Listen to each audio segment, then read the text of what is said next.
Tuesday afternoon. I'm aboard the JB and Goldwater show live online, 12:02 p.m. And we are off and running. It is Thursday, June the 4th, one day until the weekend. Thank good Lord. For that, Darren Goldwater, Jamie Bradford, set to be joined by our friend Lawton Swan with Clemson Sports Talk at 12:30. If you're listening on the Podbean app, thank you so much. We really do appreciate it. Really, truly appreciate that. And if you're watching us online via YouTube or watching us on our website, jbandgoldwatershow.com, or watching us on Facebook, or watching us on, I don't know, what else you can watch us on Twitter. What else? Did I miss anything? I think you basically got it all, right? Twitter, Facebook, YouTube, and then the Podbean app. That's how you can do it live. And if you go to our website, goldwatershow.com, you'll actually see that our YouTube page shows there. And you'll also see the icons of all of our social media pages that you can click on those icons and it'll pull up our live broadcast. So there's 3 or 4 different ways to watch us via our website, jbandgoldwatershow.com. And again, listening on the Podbean app, thank you. Obviously, we've got the Clemson story, which is not going away. That's why Lawton's going to join us today, and Darren and I will get into that in a little bit. There's actually a lot of football stuff today, and some of it's good, and some of it's bad, and some of it's just worthy of conversation. It's a really interesting story out of Arizona State about the punter. If you haven't heard about that, it's not a pandemic. Well, it is a pandemic-related story, actually, but it's good for the punter. It's not related to what's going on right now with the issues we're dealing with daily, so that's a little bit of a breath of fresh air of conversation that we'll get to. Obviously, the Drew Brees situation, we're going to get to that in just a little while, and we got a bunch more. But I'm going to start today with some really good news. Yeah. Really, really good news. And if you feel anything inside of your body like Darren and I do about this sport and about this level of the sport in particular, you will be as excited as I am.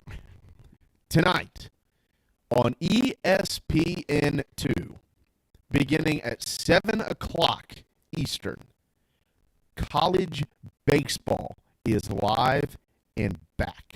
Is it a wood bat league? Because it's one of the summer collegiate showcase type leagues, right? So yes, this was essentially created because so many players lost their ability to play in summer leagues. Mm-hmm. This is called the CSBI, which is the Collegiate Summer Baseball League.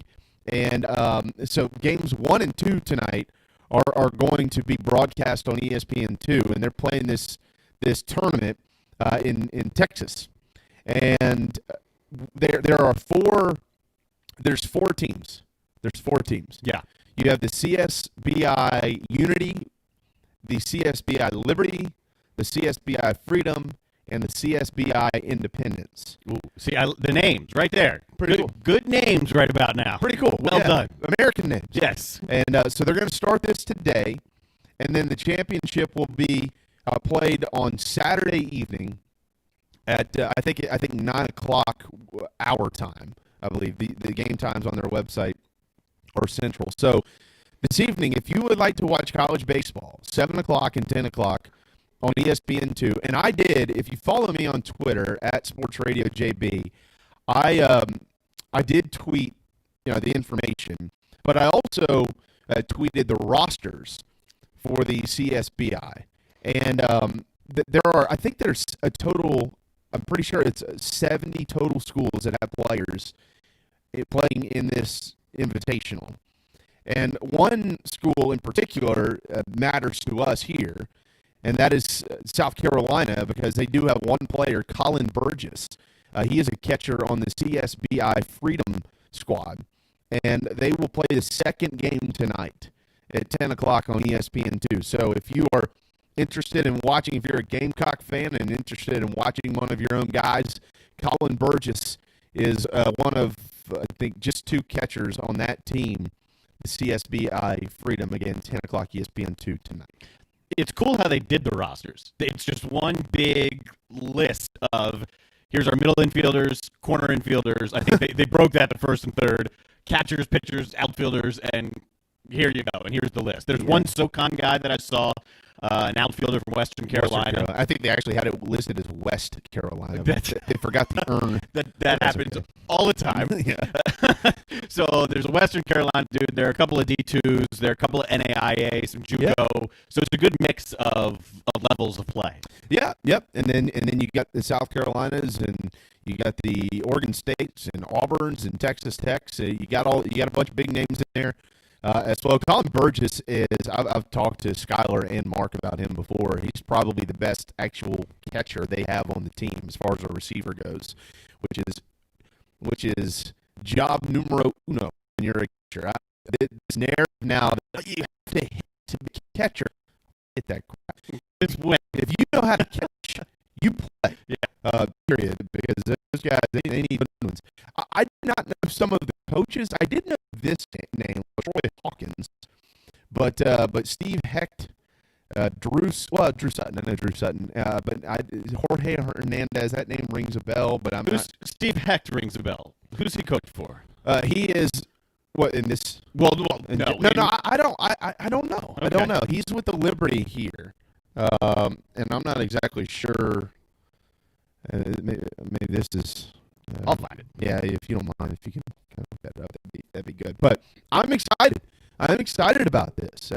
So college baseball tonight on ESPN2. If you'd like to tune in and maybe rest your soul and mind a little bit, because we need it.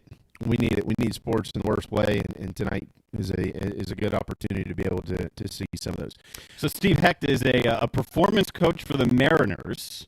His job focuses on the mental training side. He's been around the game a long, long time. Okay. All right. With the Mariners. Mm-hmm. And little Troy Hawkins, he was a pitcher. 321-8893 is our phone number. 843-321-8893. Again, 843-321-8893. If you're listening, put that number in your phone, and you're welcome to give us a call at any point in time, except for 12:30 today, because that is when Lawton Swan is set to join us. We'll hold off on the Florida State situation for now. That doesn't look good, unfortunately, for Florida State. I certainly have some thoughts on that, but Mike Norvell right now might be in some hot water with some of his players. So there was, I'm not sure if you saw it, minutes ago, there was a team meeting this morning. Okay. I would assume mostly Zoom. I don't know how many kids are on campus right now, but there was a team meeting. Athletic director came out and said it was a very candid, open type of meeting, and in his eyes, everybody's moving on. Okay. We'll see what the players say. I mean, this just happened. Well, Marvin Wilson got this started with a tweet last night. Basically, his coach was not telling the truth about having individual conversations with every player. But we're going to get to that in a minute. But we do want to start in state, and again, we'll discuss this with Lawton Swan coming up here at 12:30. So if you listen to our program today, there's no reason really for Darren and I to go back down the roads where we land on this. We talked about this at length. Had some differences, but also had some similarities. But I will absolutely 100%. I think what I'm going to say, Darren, I think you're going to agree with me, and I'm going to agree with you. Clemson's got to get in front of this quick because this is spiraling very, very, very, very, very quickly. And you got national media now. So things that we know how it works. We know how things work in this country. Whether it doesn't matter what the story is. Some people will get bits and pieces of things, and then it turns into a totally different conversation, a totally different story. I'm not saying that is necessarily what's happening here, but it is not going away. And I don't know if Clemson, maybe thought, let's just see if this thing quiets down, or, let's try to figure out what we need to do here. Maybe they're still in the middle of that, or if they have been planning all along to make it. We don't know the answers to that, so I can't criticize that. But it has become a little bit more apparent to me, Darren, that they need to probably step up and say something. I think personally, it needs to be a press conference. And I think it needs to be 4 people's press conference. Coach Pearman, Coach Sweeney, Coach Brad, who I have so much respect for. I think Van Radkovic and President Clemens. I think all 4 of these guys need to be there together and allow this to be, and this is just my opinion, but I allow this to be a question and answer session with the media. Make your statement, that's fine. The statement is all fine and dandy. But there's a lot of people who probably need some answers out of this, whatever they have, whether they're good questions or bad questions. And let's get the questions answered.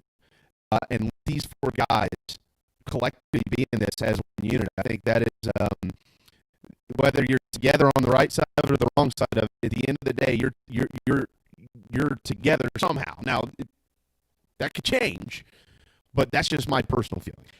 There's zero question something has to be said. And Clemson didn't help themselves when they publicly said they won't say anything. Yeah. So they made a statement saying that neither Radakovich, the athletic director, or Sweeney would comment on this. That didn't help the situation because instead they should have just commented. And I made the point yesterday that to me there's some, cover-up's the wrong thing to say, but I do feel like it has started to show at least some type of a pattern. Something is off. Mm-hmm.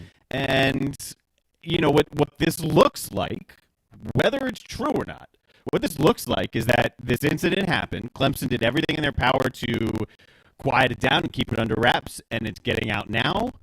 And now, because it's getting out and the time that it's getting out and why it's happening, because of probably the statement from Dabo Sweeney wasn't strong enough. That's my hunch as to why it got out now. Something had to be said, and something had to be said immediately to put some explanation on it. And the longer this drags out, the worse it's going to be. Yeah, and Darren, this morning I was listening to Paul Feinbaum on TV, and Paul was a very polarizing figure towards media, as we know. I do not always agree with everything that Paul says, but I also agree a lot of times with what Paul says.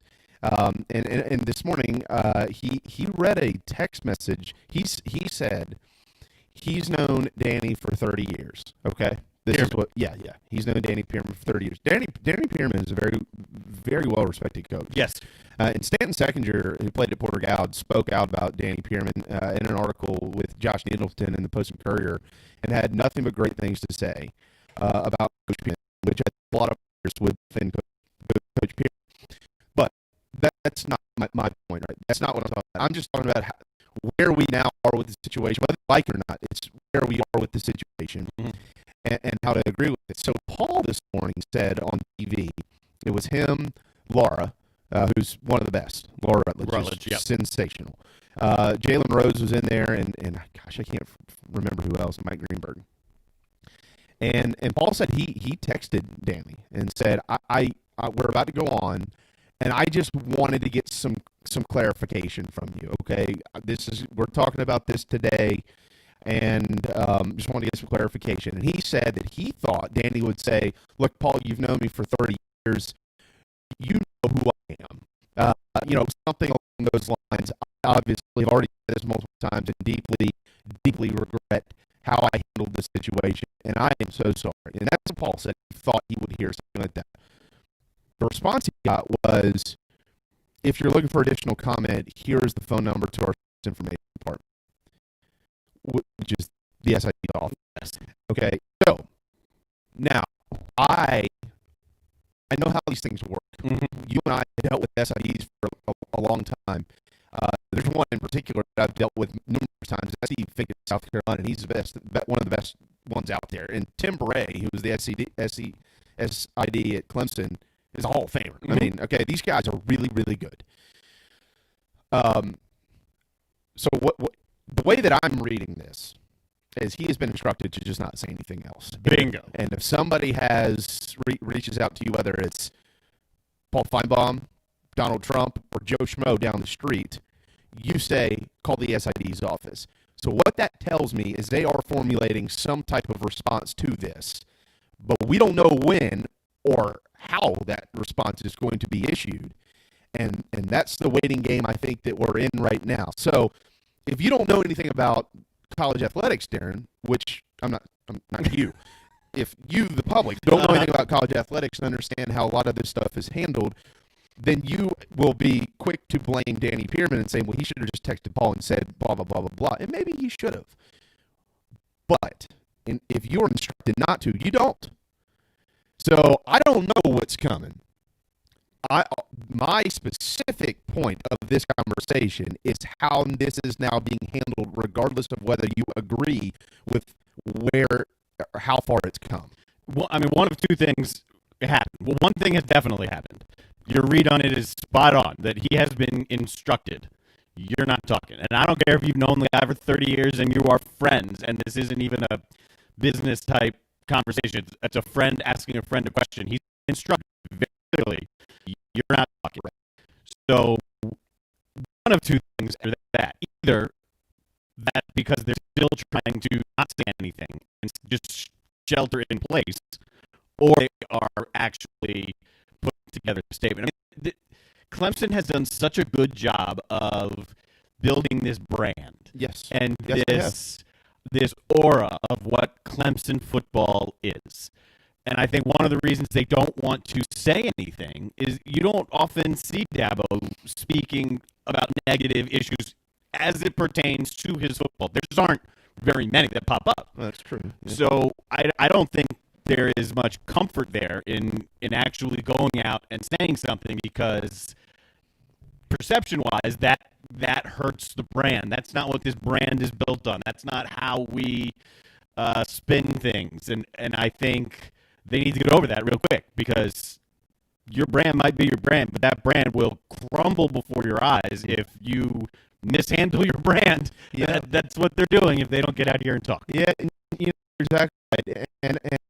And it's, when I say that's an unfortunate reality, I don't say that in a sense of being insensitive to this situation in particular or anything along those lines. I say that in the fact that we live in an incredibly polarizing and sensationalized world with a lot of different things, not even just pertaining to like race relations. I mean just in general, like anything can blow up in your face. It could happen to you and I right now because of the conversation we've had, and somebody hears this. Actually has happened before to our friend Bobby Harton on ESPN only a few years ago. Darren, you probably remember this. He was quoting the movie A League of Their Own on his radio show on Fan Talk, and he said, "You play ball like a girl." And there was a reporter for Channel 4 who's no longer there, and she heard it and tweeted about it, and it started like kind of locally trending about who is this guy on ESPN. Well, I can tell you who he is. He's been around for a long time. He ain't going anywhere. I missed that story. Yeah, I didn't have a radio show at the time. I just saw it, and I went to Bobby and I said, "Hey, have you seen this?" And I showed it to him, and all this, and then quickly though, guys like Scott Eisberg and Dean Stevens were chiming in, going, "Whoa, that's a movie quote." But believe it or not, there were people that didn't realize that was a movie quote, and they're like, Why is this ESPN reporter, which he's not a reporter at all, he's a talk show host on local ESPN radio, he's condemning females in sports and he's sexist and all this. And I'm like, oh my God, like, does anybody in the world have a bigger heart than Bobby Hart? What are you talking? That is exactly my point right here, is things can be sensationalized when you don't quite maybe understand what has been said, the context has been said, the tone, and those type of things, just in general. So, back to my point, which was that they need to, I'm not going to say calm this down, because there's people, calming it down undermines the situation. Yeah. They need to address the situation. And if they have very good reasoning, which the institution that Clemson is, with, I think there's really good people up there, like JC said yesterday, I think they do have good reasoning to be able to, I'm going to say this word, but again, don't jump on me about it, to defend their response. If they have good reasoning for that, okay, then you know what? Let's hear it. Let's hear it, because that's okay. We need to hear it. If it's not good reasoning for a defense, we need to hear that too. So, I'm with you. I can't imagine, Darren, that Clemson's not going to address the issue, and I'm not even on the issue of statement. Like, let's have a press conference. They have to stand up there and have it. You know, they have to, and in doing that, what Clemson, Sweeney, I think Dabo Sweeney in particular, this is a pretty big point here for Dabo Sweeney, because he is the one, more so than the athletic director or the president of the university, and in some ways more than even Pierman himself, because in the end, this is Dabo's program. He's the $93 million man, and that's what everybody circles. Yes. So this statement, let's assume Clemson will talk. I think they will. I'm going to assume that. Yeah. When that happens, they need to be very careful, and Sweeney in particular, that this does not come off as another one of these framed, keep it under the brand type. It needs to be a very honest thing, and it needs to be, I would expect that we hear the reason it's taken us so long to address this is because we were trying to come up with the right way to do this. That type of statement to kind of get us off the ground. And then I would expect Sweeney to be a little bit more forthcoming and honest. And that's important, because if he spins it like his initial message a couple of days ago, under this all faith and I love everybody, and that work. It has to be a new message from Dabo Sweeney. Yeah, and I'm not. I don't think that he should relinquish at all, or not acknowledge the message that he already gave. Because if that's the way he feels, then he should continue to say that. But at the same time, you can add to that, and that's okay. Like, the two can coincide, which again is this, for whatever reason, forgotten thing in this country. Like, you don't have to be hard left, hard right on any stance out there. Like, multiple things can coincide together. So he can go further with this and say, look, what I said the other day, I truly meant. But I also mean what I'm about to say now. And yes, Darren, I think that Clemson football would greatly benefit from that. Now, there's probably some people who listen to me and go, I don't care what he thinks. He wears a Carolina hat on his head. What, okay? You're wearing a Wyoming shirt. I'm also wearing a Wyoming shirt. This doesn't come from a place at all of loyalty to a school or something like that. My job here is your job. Our job collectively is to discuss this, and if anything, personally, I have given them way more than the benefit of the doubt. I have defended Clemson, and I will continue to do that until I can't defend them anymore. More so than I have. Absolutely.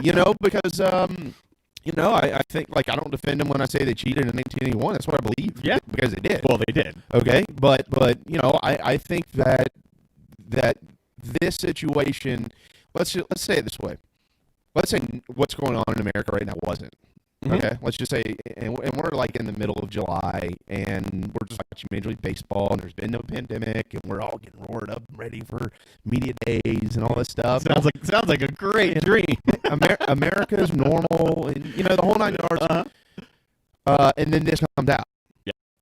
I'm not going to say that it was squat because it wasn't, but it would not be where it is. Clemson would need to address it. But I think people would be a little bit more understanding whether they're right or wrong in how it was handled. I'm not saying that you'd be right to agree or wrong to agree or disagree or whatever that is. I just think people would be a little bit more open-minded and go, I can understand that. I don't agree with it, but I can understand it. But where we are right now, there's a lot of people that just don't want to hear that. And that's understandable too. Mm-hmm. And so again, they do have a problem. And there are major media members out there who touch and reach way more people than you and I do, who are, I say, glorifying this problem with voice, with their platform. So that trickle effect, Darren, comes to some recruit in California who doesn't really know much about it, doesn't really know much about Coach Sherman, but knows that they're interested in Clemson, and it's where it always gets football recruiting, and go, man, they got a racist coach on their team. Mm-hmm. I'm not going there. Why would I go there? That guy's racist. He called him oh, really? Well, you know what I mean? You just get so many versions, and you're like, I mean, you've heard it a billion times that it takes X time to build respect and seconds to lose it. So, right. So, I'm not sitting here by any stretch and saying, look, we're witnessing the beginning of the fall of Clemson, right? I'm not going to that length yet.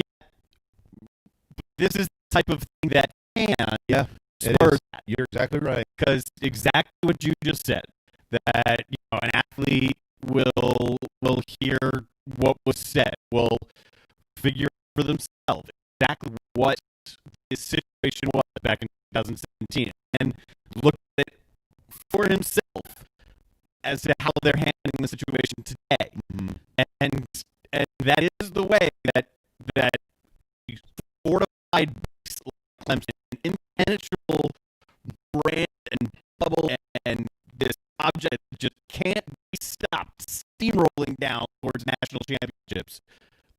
This is how you can wobble a bit off the track. Yeah. And that's another reason why they really, really got to get out and say something. And I think if this was the perfect world, and this was last year at this time when the pandemic was going on and there weren't riots in every city, if this came out then, you'd still want to hear from Clemson. For sure. I just want to know why we just heard about it and what the punishment was. But there's no doubt the reason it has caught fire is because of where we are today in this country. I mean, it only came out. It only came out to light because of where we are. Well, exactly. So, because we spoke on where we were, that's what came out. Right. So, yeah, absolutely. We're going to talk more about it in just a minute. Lawton's coming up. Lawton has a very honest opinion on everything he discusses. He is really right down the stripe on things, and he looks at it from both sides. So I'm anxious to speak with him. All right, before we go to break, though, Darren, I don't know if you've been at the water station lately on Fair Road. If you have, you check your Powerball ticket. Somebody's won $50,000 over there, and they don't know who it is. Somebody. I wish I could say I bought a Powerball ticket from there. Yeah. I didn't. Somebody. But I will keep my eye out for flipping in the wind Powerball tickets now. There's a $50,000 winning tickets for the Blue Water gas station on Clinton's Ferry Road. Somebody's $50,000 picture, and they don't know yet. I hope it's a friend. Yeah, I figure out what my wife's doing lately. Like, I haven't bought a Powerball ticket in years. There is a Dog and Duck. The newest location is down on Clemens Ferry. I haven't been there recently since the pandemic, but maybe it's a frequenter of Dog and Duck. Right. Yeah. They got drunk one night and got a ride to the water, bought themselves a paintball ticket, and pay off the tab. That's how you go get drunk a couple more nights. That's right. Good for them. All right. Got Lawton's up next. A lot of really neat and interesting football stories to get to today, including this one of Michael Turk, the punter from Arizona State. Drew and a whole more. You go hang with us. It's 12:30. We will be right back.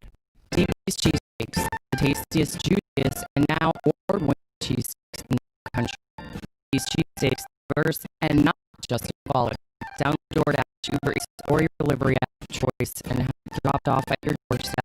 Original chicken, buffalo chicken, even pizza cheesesteaks. Not to mention incredible cheeseburgers, massive hot dogs, and dynamite hoagies. It's all that for you and your family. DB's Cheesesteaks in West Ashley.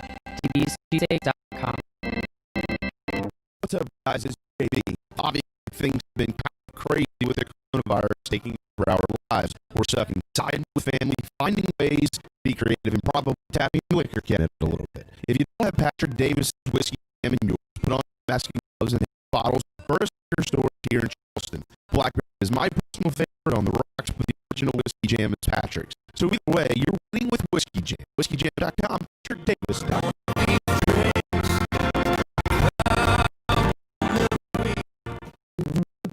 Honey Tam in Somerville and in Mount Pleasant is home for catering and lunch. Honey Beak Somerville, owned by former Gamecock right-hander Mike Cisco, is just off the interstate and they're ready to cater to your next business family meal.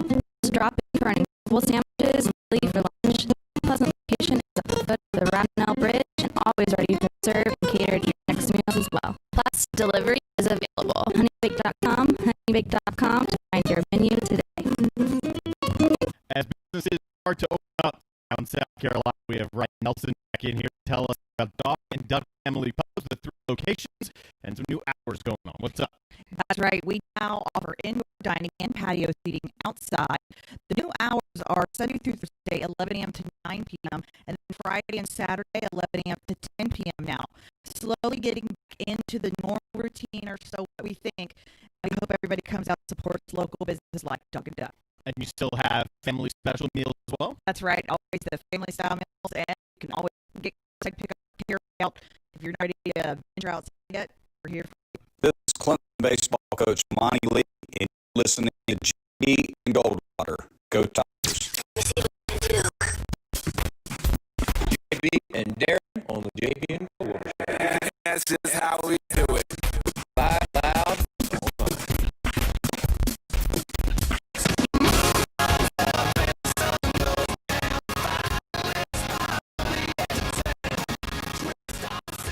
All right, 12:33. Welcome back to the Being Good Show, live online on everything: YouTube, Twitter, Facebook, JBandGoldwaterShow.com, Podbean, Everywhere. We're all over the place. Yeah, everywhere. You can find us. You can get us. Yeah. We're just trying to engage your life. Right. Well, yeah.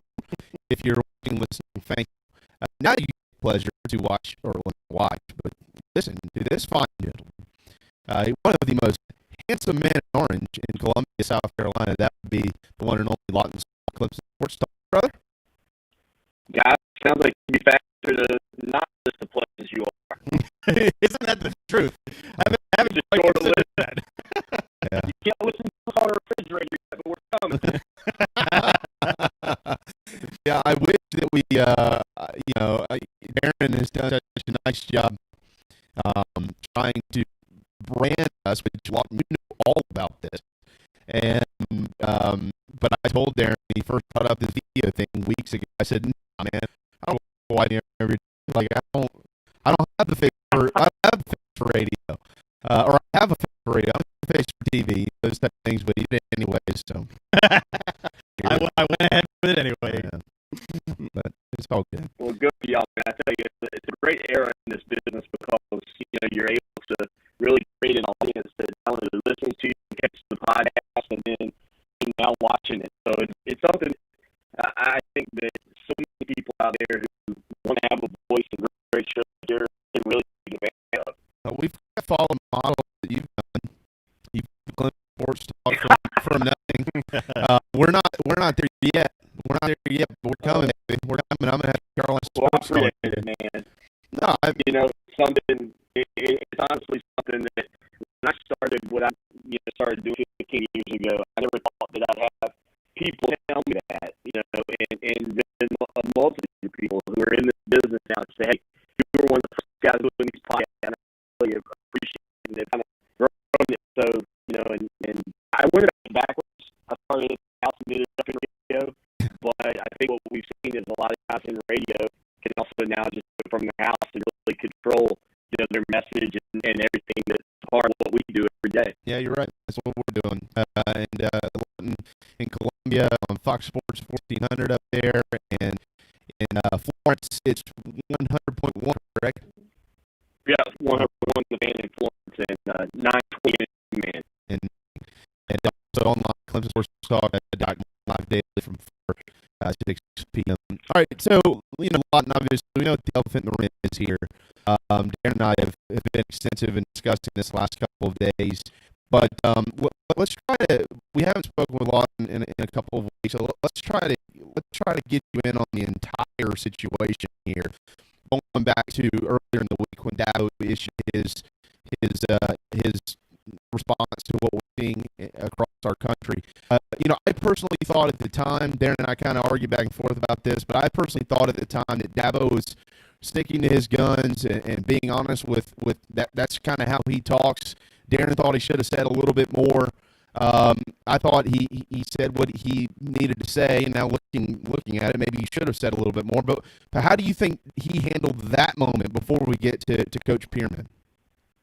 Sure. I think it's very tough if you haven't lived someone else's life, and you can't see other people's perspectives, no matter how hard you try. It's sort of like I compared it to taking a photograph. Like, there are no two photographs taken at the exact same moment that can be identical because the lens can't be the same.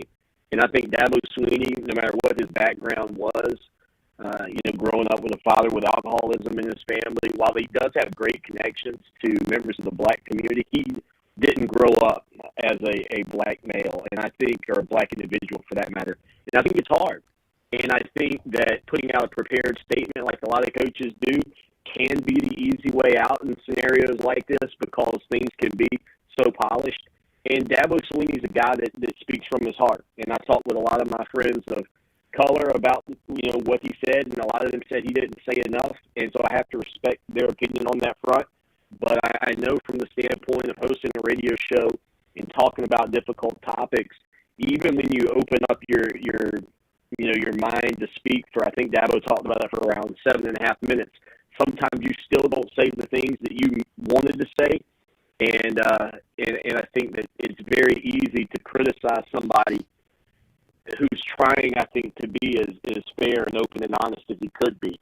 I think there was certainly more that could have been said from my perspective looking at it, but I think it is very difficult to talk to people about their lives any more than it is for me to talk to you about your life, because I haven't walked in your shoes. And when you try to step over those, you try to reach out and step over those boundaries, so to speak, it's difficult. Why hasn't Clemson, either Radakovich or Swinney, said anything about this yet? Why they've put out a statement saying they won't say anything? Why is that the stance, and is it going to change? You talking about the Danny Pearman situation? Yes. Okay. Sorry, I jumped ahead. Yeah, no, that's all right. Well, I don't know enough about, and I think this was key. I kind of talked to some players who were in the mix of that whole ordeal, and I don't know on that front from the standpoint of what the decision is, if they feel like they've already addressed it, if they felt like it wasn't an issue that needed to be further exacerbated. I thought Canyon Tuttle's tweet, based on what we all know, speaking here from D. Greenlee, and speaking with several other players around, it sounds like Kenyon's recollection of what happened wasn't the exact event that took place. While it certainly can't be dismissed, I think if what Canyon Tuttle had said was accurate, that Danny Pearman had used the N-word to call a player that, I think it's an immediate fireable offense. And I'll be honest, I don't care if you're black, white, yellow, green, purple, or blue. Right. If you use that term towards somebody else in a place of business or a place of work, I think it's a fireable offense. and that's just the nature of it. And I think that the way Danny Pearman used it, given the fact that Sweeney has a zero tolerance policy for the use of the word, I think he thought that he was correcting an error that the player made, when in reality he was making a pretty grave mistake, as he has noted. Yeah, Lawton, and that's one of the things that I've kind of been, I don't want to say fixated on, but I've wanted to give a little bit more effort and attention to the context and the tone in which this situation happened. Is it a regrettable situation, Lawton? I think we all understand that it certainly is. Was it necessary? No. Could it have been handled differently? Right. Absolutely. But also at the same time, I want to say somebody about this yesterday. You just mentioned a moment ago, you talked to a bunch of players, and I think that every player who's ever been in a locker room, any sort of locker room, would understand what I'm about to say here. Especially football, there are a lot of emotions, and there are players who speak in kind of, I want to say, their own language almost with their own guys. It's a family. It truly is, and families fight, and families love, families beat each other up and give each other black eyes and this, that, and the other. But families are always very careful with each other. And the one thing I hear about football is it's a locker room of brothers, right? It's what you hear all the time. Oh, we're brothers. We're brothers. We're brothers. We're like family. Dabo has preached that forever. So, yeah, I think that the national media has certainly picked up on this, and it's not going away, Lawton. And I think that they need to have to and address the issue, certainly. But I do think that people, before they judge, they really need to stop and think quickly about the context in which this situation happened. I say a lot of that, but I wanted to get your thoughts on my comments. Yeah, I think that, Coach Pearman knows he made a mistake, and he apologized. And DJ Greenlee said, look, you can't hold a girl forever. And the other thing that people have to remember, too, about this, DJ Greenlee, his father, Larry Greenlee, is on the strength and conditioning staff at Clemson, the former track athlete at Clemson. Danny Pearman's been at Clemson since, I believe, 2008. And at that time, you're talking about DJ Greenlee would have been, maybe 12, 13, and certainly Clemson's got a close-knit coaching family did to, the team family side of things. So Pearman have a great relationship with Greenlee off the field. One would assume he probably sees him to a degree like his own son, and knows how disappointed that his father would most likely be that he would be using that phrase on the field. Really now, again, I don't want anybody to think that there's ever a time that this is the right terminology to use, or even I'll give you an example. So I work in the schools, right? And a kid will come to us and they'll say, "Ooh, Mr. Swan, somebody said the F word," And then I got to go look into it. It turns out it's fart. So it's one of those things where you realize that it's not right to say bad things, etc. But I think sometimes the context, as you mentioned, is so important. And while Pearman's got to be incredibly careful with that type of stuff, and I think he does recognize the error in his ways, people make mistakes. And I feel terrible that this happened. But when I talked to some other people who were around it, it wasn't what Canyon Tuttle said, which was that he called someone the N-word. Right. Again, that's the fireable offense. The use of the N-word in a correctable manner where he was apparently hearing a player use it and knowing that they don't say it. And again, I think if we had audio tape of it, maybe our thought process on it changes. But given what I've been able to pick up on it and what we've read and seen as well, it's not a good look by any means, but it's something that, had to be addressed, I think, and Danny Pearman's statement stands for itself. Let's switch a little bit over to football. We talked about this now. That sounds good. Yeah, like a couple of days. So, but, it's not the greatest news in the world because I'm going to ask you about Justin Ross here. Number one, I guess, what are you hearing about career-wise? We know he's out for the year. Number two, names that we should be looking for I'll give you a few. Randy Moss, Sterling Sharp. I mean, so the receivers we should expect to hear a lot from in his absence. Yeah, I think from the standpoint of Clemson and what they've been able to do on the recruiting trail, I think they feel pretty confident that a guy like Joseph Ngata and Frank Ladson will be able to step up. But then you've got, ironically, E.J. Williams, who is from the same high school as Justin Ross in Alabama, who's got a chance to, I think, maybe participate a little bit more this year than maybe people would have expected. But I hope, and this is kind of comes from looking at the career of a guy like DeAndre Overton, who really never had an outstanding performance outside of his 3-touchdown game against Boston College, whose maybe career was overshadowed by guys like T. Higgins and Justin Ross, for that matter, around him.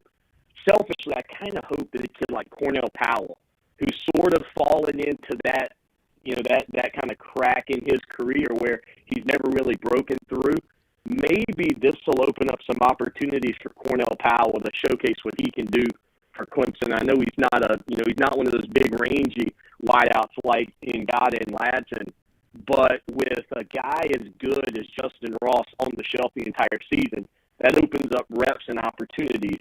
And I think maybe the guy that could end up benefiting the most from it could be a guy like Cornell Powell. And for these players that put in time, work, and effort, year after year after year, and just can't, for whatever reason, crack through, maybe this is a real opportunity for that kid. And I think I'm really rooting for him this year, just like I would have been if this had been a year ago and it would have been T. Higgins. I would have said, man, look, I think DeAndre Overton's got a real chance to step up. Well, for Overton, that opportunity never really came to light. I think it could come to light for Cornell Powell this year, and that'd be a real good storyline to follow. So where do you think guys like Jerry Rice will fit in on the depth chart with Clemson? I mean, you know what, guys? You bring up Jerry Rice, and I know we're in the midst of here you go. Don't tell me. Well, look, I sort of did this topic yesterday. I think it's a great point. Like, who are the players professionally that you saw play that you really liked, but you haven't seen much footage of them collegiately? And Jerry Rice was on that list because he played at, Southwest Mississippi Valley State or something. And I hadn't seen one play of Jerry Rice in college. They're great players. I'd love to see play the college game that I missed. Right. Probably good top. Probably it's a great top. Well, that's why he's good at what he does. Yeah, I mean, that's why. There you go, guys. Give me content. I was gonna. Yeah, we might steal that from you one of these days. Fantastic. Well, Darren actually brought up an interesting point when we got the Justin Ross news the other day. He quizzed me. I miserably failed. He said, "Who's the leading receiver for Clemson now?" And I thought he was like, who's going to be the leading receiver. I'm like, I don't know. There's 100 of them up there. They're all 6'8", 200 pounds, run 2.3 40s, and they have hands bigger than baskets. I don't know. And he said, no. Well, I meant the leading returning receiver. It's Travis Etienne. Which I was a little shocked to hear that. So nice job, Darren. But you look at this offense, and we've got a couple months to talk about it, and back comes Travis Etienne. He's a senior. So he's got to be careful, right? Like, he elected to come back to school. How do you utilize Travis Etienne this year? Is he more football? Is he more utilized as just a tailback? Is kind of like, hey, Trevor, you do whatever you do out there and it'll all work out. I mean, what are your thoughts here early in June? Well, I'll tell you what, looking at the NFL and knowing that Christian McCaffrey is the highest paid running back in the league, if I'm Travis Etienne, I'm asking them to let me catch the ball in the backfield, because that's where the money's now made in the NFL, because you are a more versatile tool, and versatility is something that you can't pay for, because if you just have, and you see this a good bit now in recruiting, where Clemson's finding some guys that maybe they can move over from the defensive side of the ball to the offensive line because they feel pretty comfortable with what some of these players can do. And I think that's an example of what you try to do is expand your roster. And I'll give you, maybe the best example of that recently was Isaiah Simmons. And you heard those conversations about him in the NFL draft as to, oh, hey, look, if you've got a 53-man roster, this guy gives you 3 or 4 other positions that he can play. So I think if you're Etienne, you want to catch the ball more out of the backfield. But good news is for Clemson, I think that league games, they're the majority of the competition.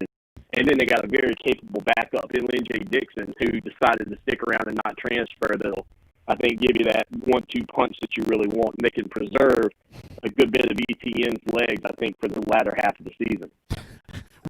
So behind Travis Etienne is Barry Sanders, and behind him is Walter Payton. Essentially, I mean, it never ends up there. This doesn't sound like a bitter Gamecock fan at all. I'm just saying that's the way it is. Like, name another team right now in this sport that is deeper than they are at the skill positions offensively. You can't. I mean, Alabama's there, but I don't know that they're there where Clemson is. Yeah, I can't. I mean, I don't have the numbers sitting in front of me, but you guys can get them when we get off the air and look at the yards per carry for a guy Travis Etienne over his career. It should not be doing what it's doing, which is increasing. But then the guy behind him, Lynn J. Dixon, I think even has greater yards per carry during his career right now. God. You're making Gamecock fans are just smashing their heads against tables listening to this. Hey, that's one game a year, though, boys. It's just one game a year. No, that's true. It feels like 100. That's true. All right, so we were getting Gamecock recruiting side a little bit. I guess yesterday we had J.C. Sherbert on, and he made a point that Mac Brown is troublesome for South Carolina because of how well he's recruiting in North Carolina. What's the sense for Clemson folks, how quickly North Carolina is coming up? Yeah, I think that the early observations would have been that Mac Brown was a little bit old and that people weren't going to buy into what he could do. But, when you talk to people in and around that area in North Carolina, they're really excited. And, I had Wes Durham on the show the other day, and his father, Woody Durham, was the voice of the Tar Heels there for 40 years. Mm-hmm. And Wes senses that, too, from that group. That contingent really feels good about, what Mac Brown's done. I think that from Clemson's standpoint, and you see this with some of their offers in 2020, they've, when we go back to, say, when Tommy Bowden or Danny Ford or whomever was the head coach at Clemson, the recruit base for Clemson tended to be out of the state of South Carolina, the state of North Carolina, and Georgia. And if you could get out of Florida, that was great. Now, with the success they've had, you see offers go out to kids in California. It's not just we want to be on that offer list for that man. They're legitimately looking at guys that'll be willing to come across the country and play. So while North Carolina is influencing, I think it would be maybe more so South Carolina, which is recruiting base. I don't think it's affecting Clemson as much because Clemson's got a much more narrow approach than a lot of teams.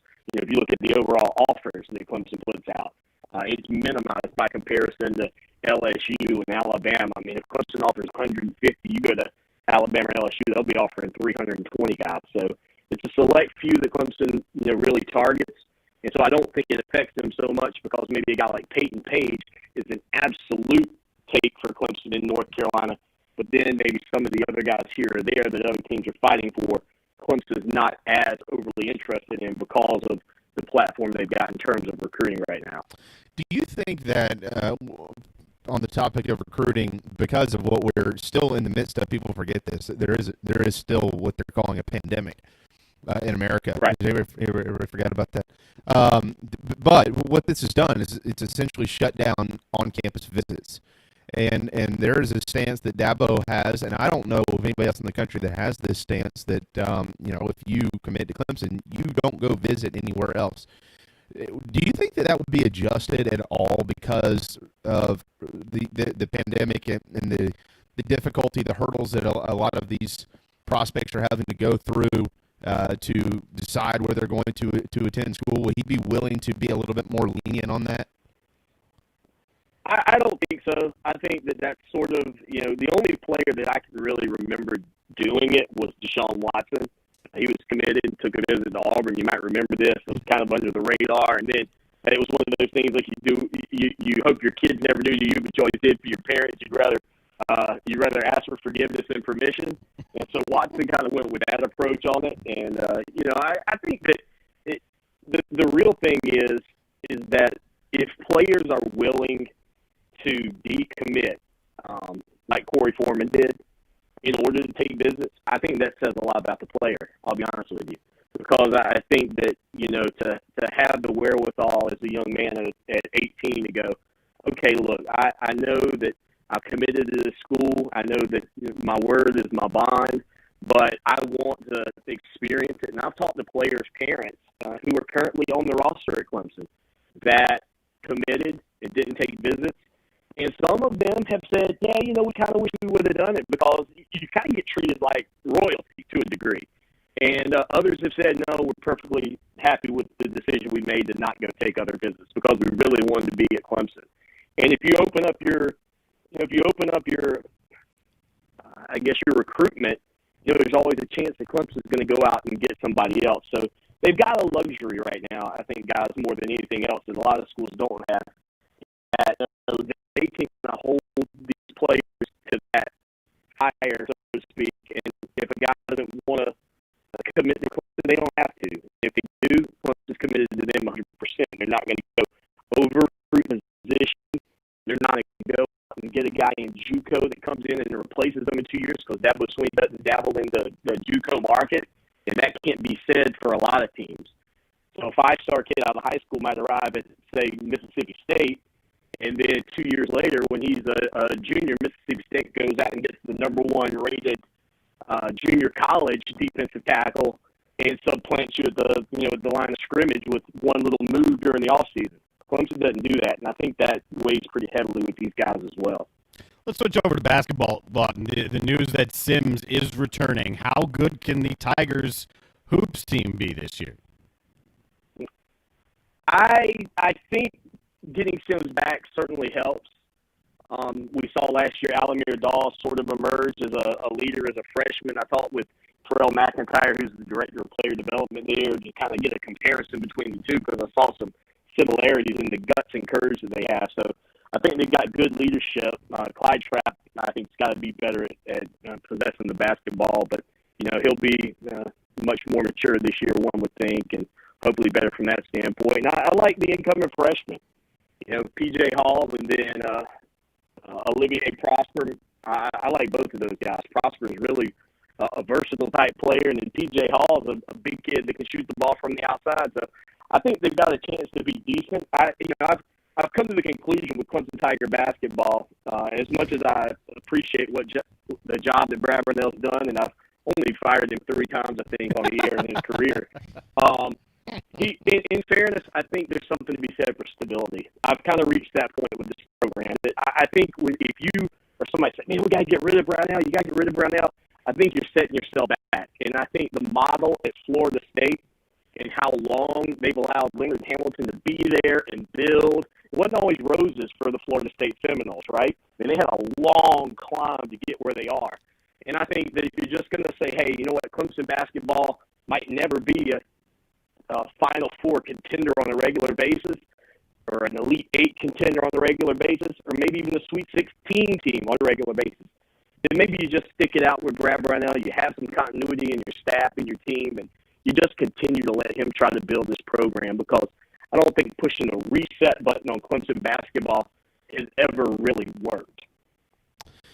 The show that shakes the Southland, Clemson Sports Talk, ClemsonSportsTalk.com, Fox Sports 1400 in Columbia, 100.1 The Fan up in Florence, 920 The Fan in Manning, South Carolina, as heard on the iHeartRadio and the TuneIn apps.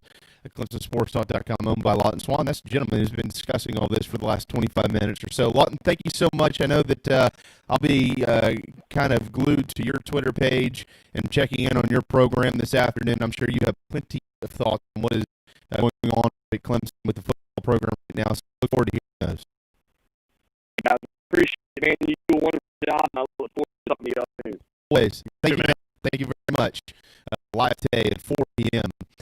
from Columbia, believe it or not, that show does originate from home of Gamecocks, Columbia, South Carolina. All right, time for a timeout. Hour 1 is in the books. When we return, we'll get into some college football stuff, sporting news. They've issued their top 25 in the country. I'll tell you how many of those are on the Clemson schedule, how many are on the South Carolina schedule, and we've got some other things to get to, including Drew Brees and what's going on down in Florida State. Hey, JB and Goldwater Show. Be right back. CBC cheesesteaks, the tastiest, juiciest, and now award-winning cheesesteak in the Low Country. DB's Cheesesteaks delivers, and not just in quality. Download DoorDash, Uber Eats, or your delivery app of choice and have it dropped off at your doorstep. Original chicken, buffalo chicken, and pizza cheesesteaks, not to mention incredible cheeseburgers, massive hot dogs, and dynamite huggies. It's all for you and your family. DB Cheesesteak in West Ashley. DB'sCheesesteak.com. What's up, guys? It's JB. Obviously, things have been kind of crazy with the coronavirus taking over our lives. We're stuck inside the family, finding ways to be creative and probably tapping the liquor cabinet a little bit. If you don't have Patrick Davis's Whiskey Jam in yours, put on your mask and gloves and head to Bottles or Burris Liquor Stores here in Charleston. The Blackberry is my personal favorite on the rocks, but the original Whiskey Jam Patrick. So anyway, winning with Whiskey, WhiskeyJam.com, Patrick Davis.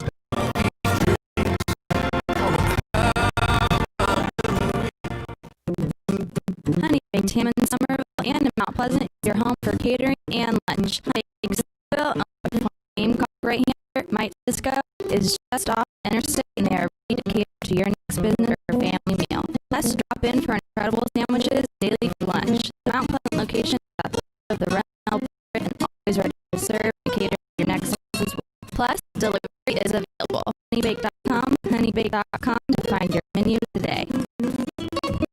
As businesses start to open up around South Carolina, we have Brian Nelson back in here to tell us about Dog and Duck Family Pubs, the 3 locations, and some new hours going on. What's up?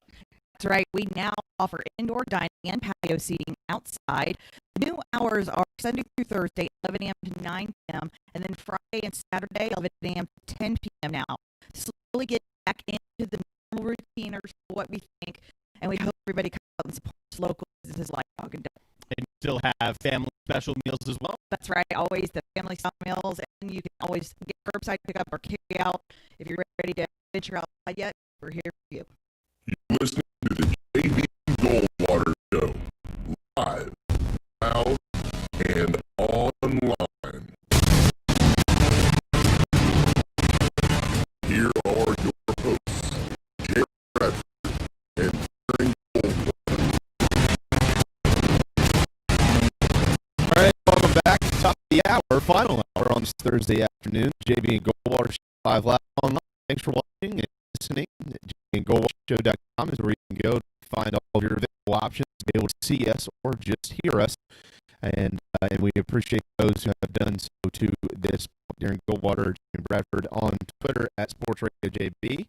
He is on Twitter at Darren Goldwater. Thanks to Lawton Swan in that last segment. Really appreciate him. Always well thought out in his comments, and certainly think that was the case once again today. Texas Governor Greg Abbott, quote, stadiums, whether it be where the Mavericks play or the Texas Rangers play or the Dallas Cowboys play, will be able to seat at 50% capacity. This is a revised decision.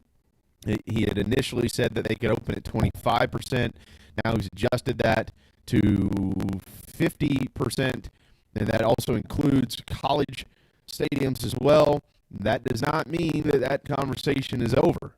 We're still in June, and that could continue to increase or decrease moving forward, depending on what happens with the pandemic. Which who knows? A lot of these people who are out running around the street right now apparently have forgotten that the virus is still a thing. Well, Atlanta's mayor, at the beginning of this week, completely came out and said, "Look, if you're part of if you've been out in the streets, probably go get tested because there are going to be some incidents." And we've seen it. Mm-hmm. Oklahoma State, that's exactly what's happened at Oklahoma. A player was at one of the protests and brought COVID back to Oklahoma State. Doesn't that kind of pose a very interesting question if you were a college football coach right now, and if you have a player who comes up to you and says, "Hey, coach, I would like to use my American right and freedom to protest what is going on. I'm going to do it peacefully. I just want to, whatever it is, during march or sit in or wherever they go." And, as a coach, you can't say no. Okay? You might be able to encourage or discourage or whatever it is. But with the pandemic also in play, it is also the responsibility of your coach to say, Darren, you can do that if you'd like to, but I want you to understand what could happen here. I'm not saying you're right or wrong. That's not what I'm saying. But if you go out there and you're around a bunch of people, whether it's 2 people, 10 people, 100 people, 1,000 people, you could very well contract this virus, and that's going to disqualify you from participation for whatever amount of time it disqualifies you for. I'm curious to see. That's a hard situation. It is. And I'm curious to see how it's handled at Oklahoma State also. Because of course you can't tell someone you can't go do that. In fact, I've seen where coaches in certain places have been out marching with some of their players. So I wouldn't expect that to be the fallout. However, we've talked about this, that the players coming back on campus now in all different leagues at staggered times, but right about now. And we've discussed what happens when, because it wasn't a question of if, it was a question of when. Absolutely.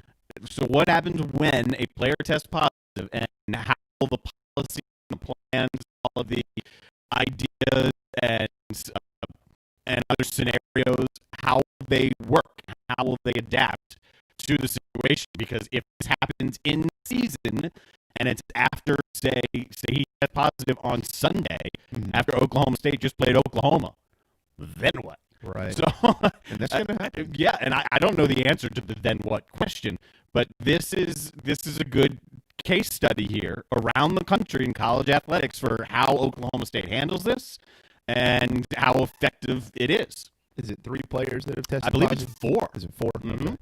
Yeah, they've got a few. So they're in quarantine, and of course, when that happens, I guess we're seeing now that they're testing pretty much anybody that they've been around and things like that. So, yeah, you're exactly right, Darren. It's as a coach right now, you've got a very, very, very difficult job that is, historically, we all know historically that college football coaches, college basketball coaches, college baseball coaches, their job was to coach you. Like your job. I mean, you look at this. You look at a generation above us. I can think back to multiple conversations I've had with my uncle. This generation, it was very white, very cut and dry, very white and black. You know what I mean? Like, now this is what you do. This is what it is. You think back, Bear Bryant wouldn't survive today's climate. Knight wouldn't survive today's climate. These guys who were just, look, I'm your football coach. You're going to do what I pay to do. You're not going to be around here if you don't. Period. The end. Don't care what your thoughts are on this, that, or the other. Here, this is how we think. This is the thought process at Alabama. That was okay. That was it. Maybe there's some people that didn't like it, but that's how it was. Period. The end. And then you transition to today. And your job as a football coach, I don't want to say it's 50-50 because I don't know that to be true. This would be a better question for the actual football coaches, but it never ends. Like, you always have to be available. You might have a player that calls you at 2 a.m. and says, Coach, I want to talk about whatever. My girlfriend. Yeah, my cousin just died, and he was my best friend, and I need to talk about it. Or, I heard this on TV tonight, and I don't agree with it, and I want to talk to you about it. Now you have a responsibility as a coach to not say, let's just talk in the morning. Like, you have to roll over and get out of bed, and talk to them. So and then you get all this in, and these guys. It takes a very special person to A, want to be a head coach, and B, to be a successful one. And, I think, Darren, too, we know a lot of people in the college sports world. I don't know as many in the professional sports world. I know some who've been in it, but not very well. But I know a lot who've been in the college sports world. And I think at times, a lot of times, the majority of the time, the way that they are spoken about is just horrible. I mean, it's just wrong. Like, your job always is wins and losses. We know that. Most of the time, you get fired if you don't win enough. Other times, you get fired because you did something stupid. But generally, it's you didn't win enough. We're letting you go, and somehow the winning and losing translates into personal attacks on these people. I mean, I've seen it with Coach Muschamp, and I just maybe this opportunity here where we're trying to figure each other out again as a country, maybe these are things that we can take out of this too. Like, you know what? He might have not been a successful head coach when it comes to wins and losses, but I certainly respect him as a man, and I wish him the best. Instead of getting behind your little Twitter page or your message board handle and talking a bunch of smack about him, you don't even know if it's true or not. That's why being on message boards drives me insane, and I'm rarely on it. And this, I don't know how this is going to come off, but it's one of the reasons I don't love going to games as a fan and being in stands. I don't like to hear it. The profession, in a lot of ways, takes the fan out of you, and I think more so probably in the play-by-play side of things than actually the show, because you're around so many kids. Like, if we're talking college athlete, you're around so many kids and these coaches, and you get to know them, and you understand that you can't really be rooting for guys and against guys unless you're the voice of a team or something, and then obviously you're pulling for that team.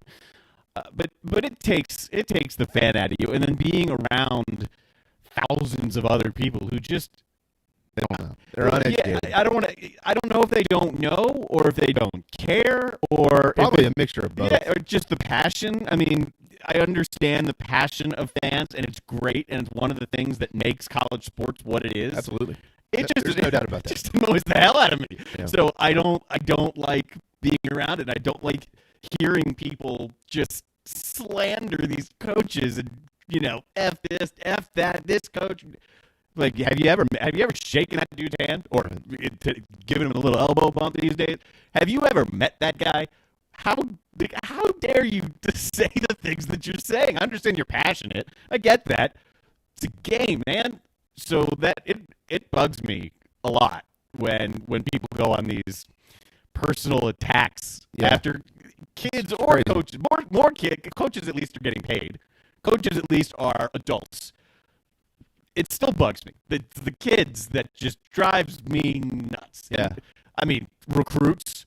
Oh, they hear it. Oh, my God. I mean, hypothetical example. Some guy is a South Carolina 5-star and chooses to go to North Carolina instead. His Twitter page is going to blow up with nasty, nasty stuff. Yep. Just people hiding behind their keyboard, like you said, feeling entitled to rip this kid because he didn't want to go play for the Gamecocks. Keyboard warriors. And these are people that have done nothing. Like nothing in their lives athletically. You have no idea what the process is. I'll tell you a quick story. This is not what I plan to get off on here, but 2010, Auburn. South Carolina's at Auburn, and we've talked. I was telling the story of the game, but not this moment, when JC was on our show a few weeks ago. I'm in the parent section, which in Auburn is a lower corner of the end zone. So I'm sitting Pat Marco, who's now the Buffalo Bills. At the time, gave me my tickets. Pat and I are buddies, really good buddies. And so I was sitting with his parents. And I was also sitting with the Garcias. And now I didn't know, I knew Steven, but I didn't know, and I'm older than these guys by a little bit, but I didn't know. I didn't know Steven's parents at all. So you didn't even know you were sitting with him? Well, I did when I sat down because Mr. DeMarco introduced me to Mr. Garcia. Okay. And he said, this is Steven's dad and Steven's mom. Right. And oh, my gosh. Like, Steven's a good guy. Steven actually really is a good guy. He's an idiot, but he's a good guy. But his parents are just wonderful people. And in front of me was Tori Gurley's family. And Tori was the second best wide receiver on that team, basically behind Alshon, and then went on to the NFL. And so I'm sitting there with a few of my buddies, and then there's another group of people, and I don't even know how they got tickets in this section. We're all together, and Steven throws pick number 1 in the third quarter, maybe the beginning of the fourth quarter. Throws pick number 2 on the very next drive. And then remember the story. He's pulled. Connor comes in. The next 2 drives, Connor fumbles. We turned it over 4 straight drives and lost the game. Good time. We were up 20-7 in the fourth quarter to Cam Newton and that Auburn offense, and we somehow blew the lead. But the second pick, this kid is just going off on Steven Garcia, saying things that certainly are not appropriate, things we say all the time, but are not appropriate for public airwaves. Yeah.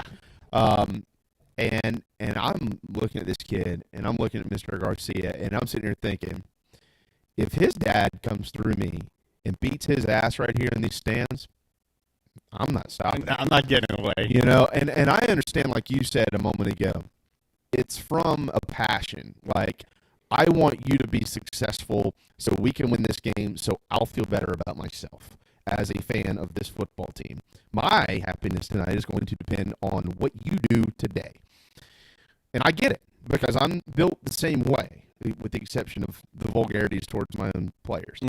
And I just thought to myself, at that point in time, and maybe this was like when I was kind of beginning to grow out of my college phase a little bit of being just a dingbat, I was thinking to myself, what would I do if my kid was out there and somebody was saying those things about him, and I know he's trying his hardest to be successful for all of the right reasons, for himself, for his family, for his football team, for his coaches, for these fans, which should be last on the list, the fans.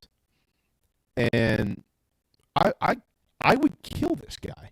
Like, I literally, now that I have daughters, if somebody was cursing them like that, I would choke them out, and you'd see me in prison.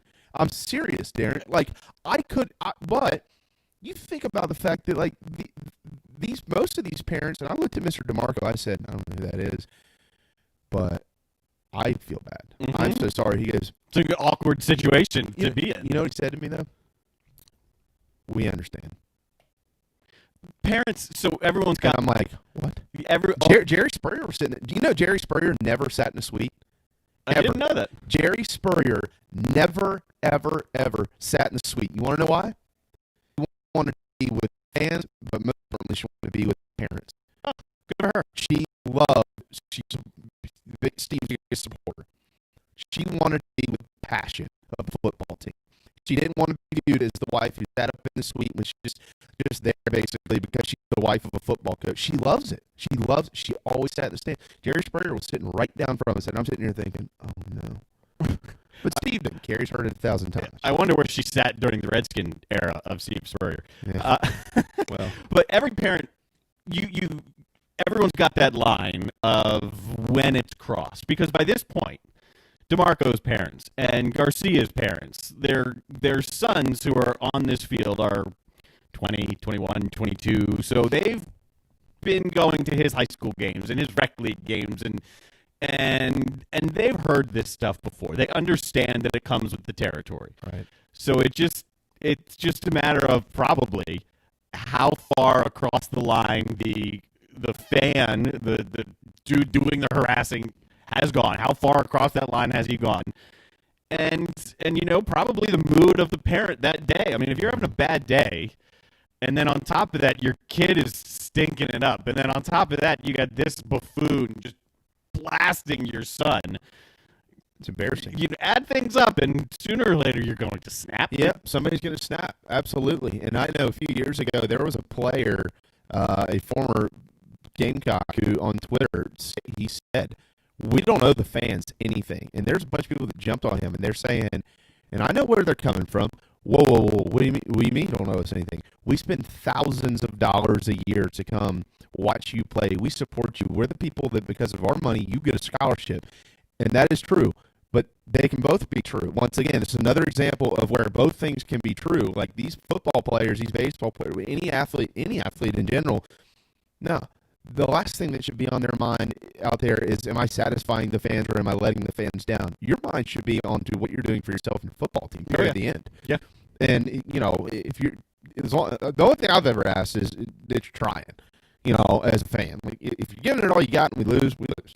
But if you're just out there lollygaggers, what a great line. Yeah, I don't have any time for that as a fan. And then you start to question whether all the money I spend to do this is worth it or not. But hopefully, what we're going through now people are going to realize quickly that money is so worth it. Because as frustrated as you may get on Saturdays, it is a happiness that you can't replace. Wouldn't you like to be frustrated right now? Like, it is a happy frustration. It's the weirdest thing. But you look back and you're going, I'd do anything to have my heart broken in a football game than to not have it. Yeah. I mean, just to go through that 3 hours to see your heart broken, it sucks at the end, but you're like, I got a fix today of a good drug. I had 3 hours of watching football. Yeah, this is great. Football, basketball, sports is a healthy drug. Yep. Speaking of which, Sporting News has released. Speaking of healthy drugs, no, they have the Sporting News has released their preseason top 25. I'm going to read it from the bottom down. Boise State checks in at 25. UCF at 24. How about this? At 23 and 22. Good for the state. Kentucky, Louisville at 22. They don't like each other. Nah. I have one Kentucky friend. And I mean, we're not that close. I know from around here. But anytime Kentucky and Louisville are going at it, I mean, I'll razz her a little bit. Yeah. But that's it. That's the only Kentucky friend I know, and I know how much she hates Louisville. Well, we just talked, and let me just hold off. Okay. I'll get there in a minute. 21, Arizona State, Herm Edwards, the head Sun Devil.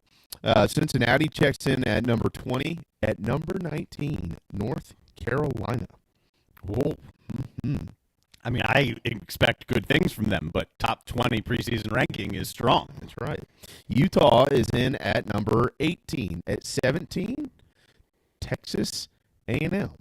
Wisconsin at number 16. Michigan at number 15. Oklahoma State checks in at 14. The Texas Longhorns at 13. At number 12, the resurgent Fighting Flex, Minnesota. Gophers, the Golden Gophers. Auburn is at number 11, and starting the top 10 are the Florida Gators. And there's a lot of people right now that have Florida as a very trendy outside pick to get into the playoff, and that's mostly because of Kyle Trask. And side note, when Kyle Trask took over last year, I still had a job on Goldwater Network over there. I cut the mic on that Monday and talked about this, and I said they're better off with Kyle Trask than they would have ever been with Felipe Franks. And people thought I was nuts. And I said, no, I'm telling you, this kid is much better off as the Florida quarterback than Felipe Franks. He might not win you the game, but he ain't going to make the mistake to lose it. And Felipe Franks was well known for that. And now, all of a sudden, Florida, it's because of Kyle Trask that everybody thinks in their defense. They got some pretty good guys on the defensive side. That Florida might be a wedding crasher almost of the college football playoff. At number 9, shouldn't even be in the top 25. Penn State. Kidding. There's another preseason poll that has the Lions at 5. Yeah, it's I think I don't know which one that was. I think 4 through about 12 or 13 is very fluid right now in college football. At 8. There's Notre Dame. Oklahoma is at 7. Oregon checks in at number 6. LSU, the defending national champions, at 5. Georgia, 4. Alabama, number 3. And then Ohio State at number 2. That leaves one team that hasn't been mentioned, and it is Clemson. The Sporting News has them as a preseason number 1 program in the country, and I can't say that I blame them simply because you might maybe be able to score points, but good luck stopping them from scoring points. Maybe score. So let's look at this real quick, though. South Carolina on their schedule this year does, of course, have Georgia. And, of course, they also have Clemson, and they also have LSU. So the Gamecocks currently in November will play, as it stands right now, 3 top 5 teams in the month of November. Whew.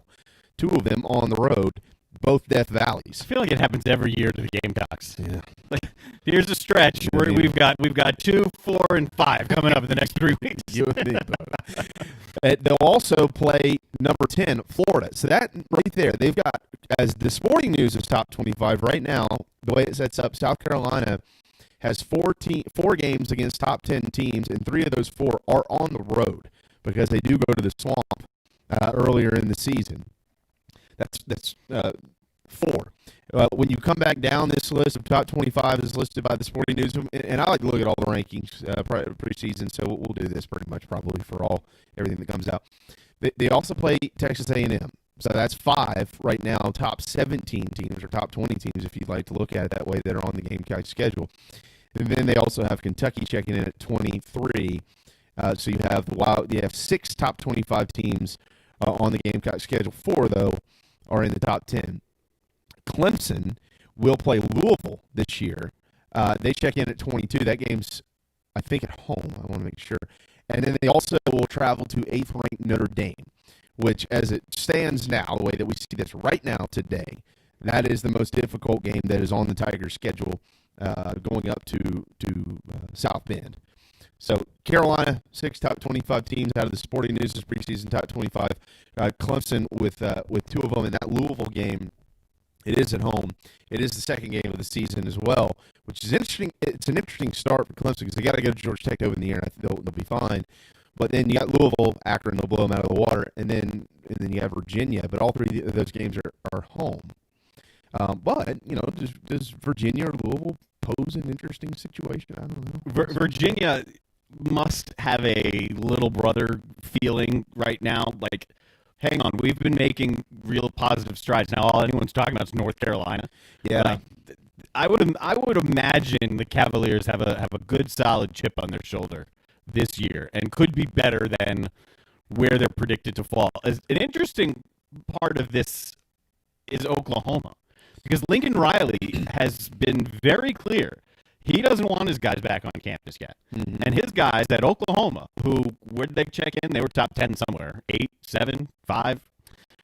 Oklahoma was at number... Oh, gosh. They're top 9? They were top, whatever. They were top 10. No. He doesn't want his guys back on campus until July. 7. Yeah, you said 7. I said like 4 things. But he doesn't want his guys back on campus till July. So other schools are getting a good jump on Oklahoma. Mm-hmm. How does that affect the Sooners? I don't really think it affects them that much. I mean, are there other schools who it's considered a jump? It's voluntary workouts. You have to remember that, right? But they're an incredibly talented team. And Lincoln Riley will design whatever it takes to have his football team ready to play.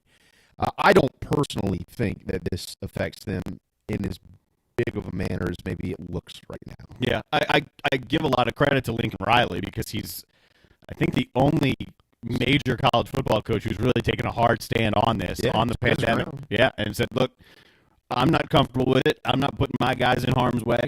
I think he has already said that he won't be using any team meeting rooms all year long. So, I mean, props to him. Not shocking that he's one of the younger coaches out there either. Mm-hmm. But props to him, standing his ground, staying what he believes in, and trying everything in his power to keep his guys safe. Yeah, no doubt about it. No doubt about it.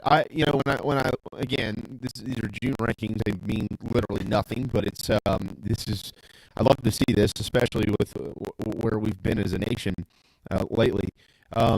When I look at the top 5. And I look at LSU at number 5. I'm not going to doubt whether they can finish in the top 5 or whether they're a top 5 team, because I certainly think that they can. But there are what they've lost, and we've talked about the players that they've lost. But I really, more than players, I more circle around the fact that Joe Brazen now Charlotte Panthers. And Stansman will call plays again this year and last year. At least about halfway through the season, that was the narrative that we kind of thought, like, oh, Stansman is the offensive coordinator. Let's be real, guys. Joe Brady was the call plays. Absolutely, he was.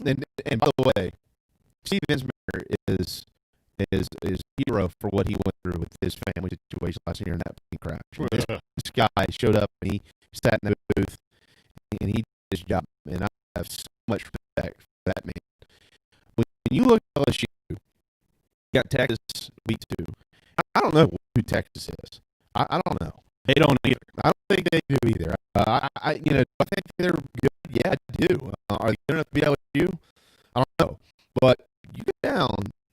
Remember, first of all, they go to the Swamp in October, right? And yeah, you get Alabama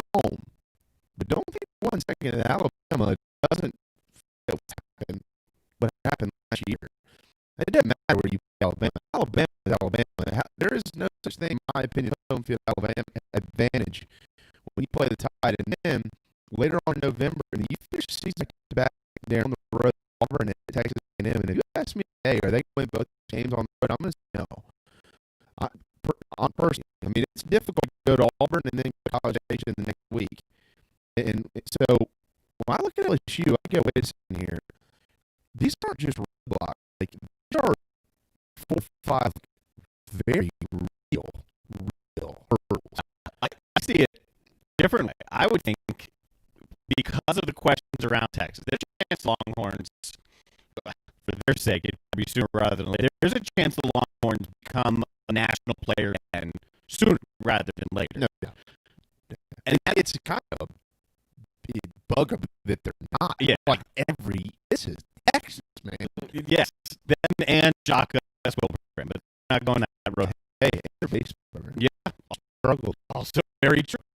Because they're early in the year, and because LSU is going to look markedly different than they did last year in terms of their personnel. You just pointed out that they're going to have players.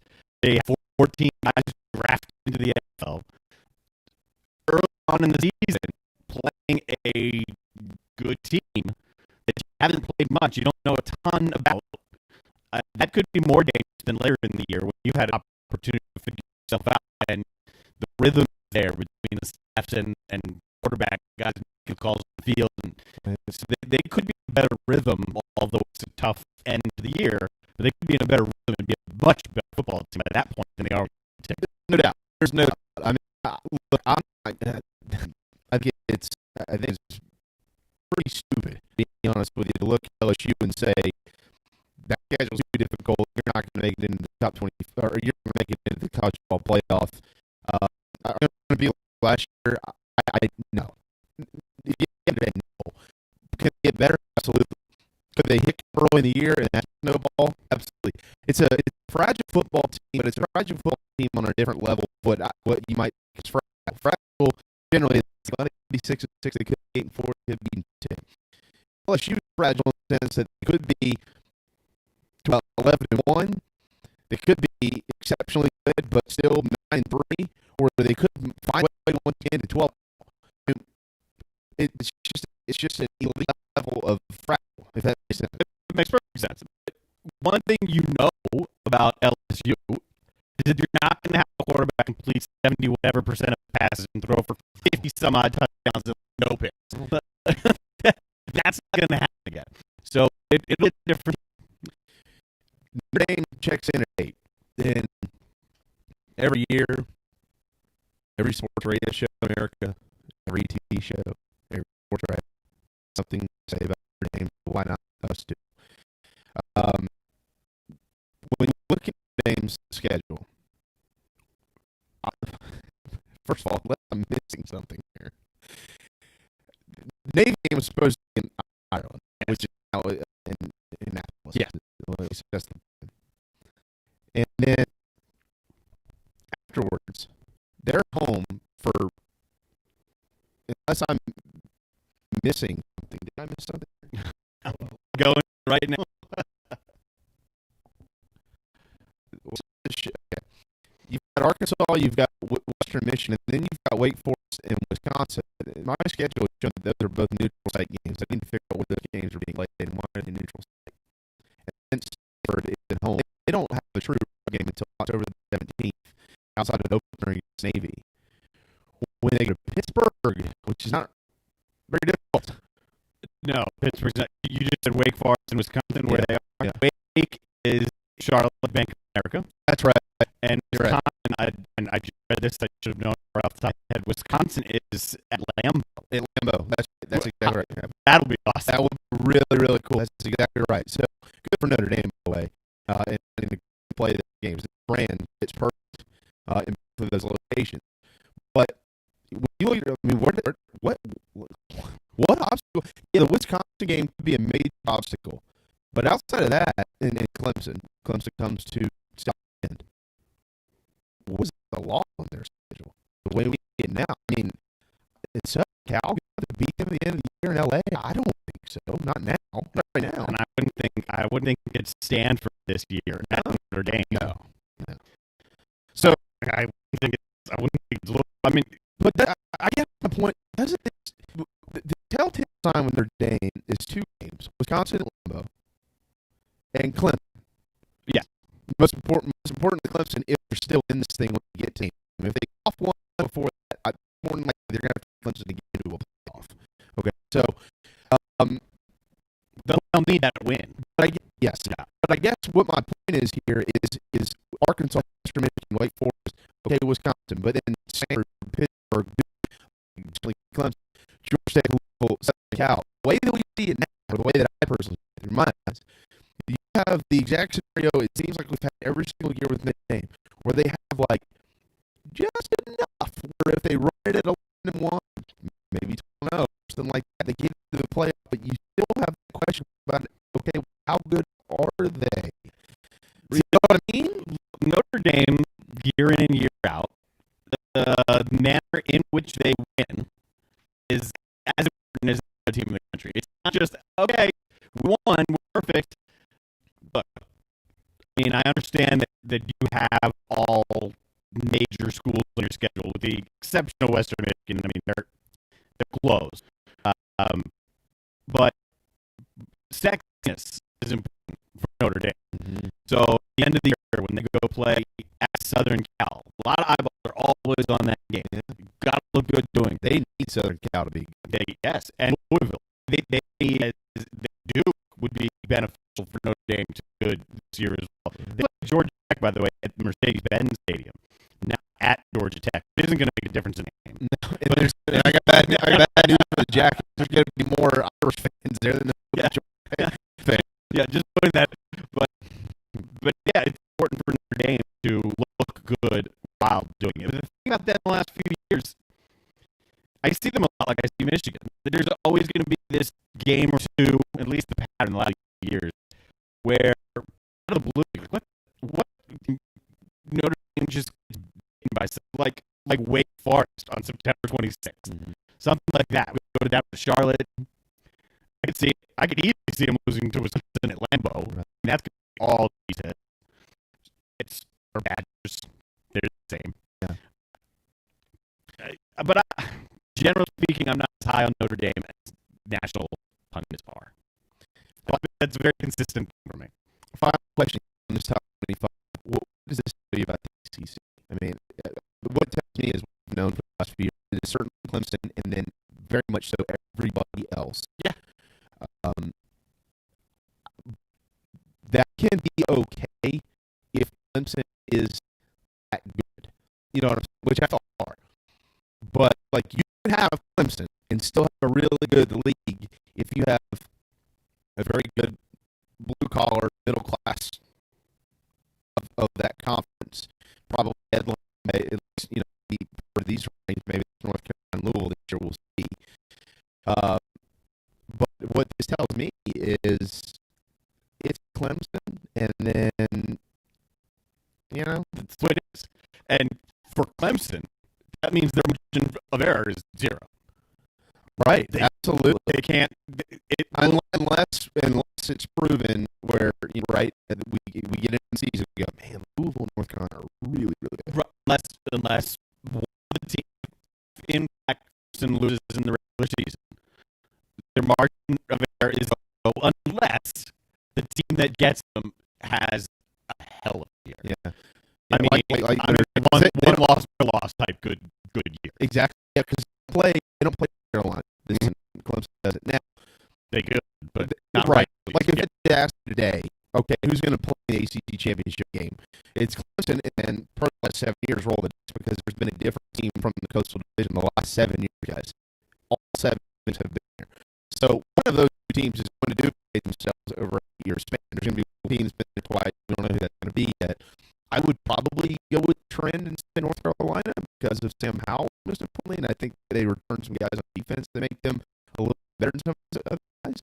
But it doesn't mean you want to discount Virginia Tech, Miami.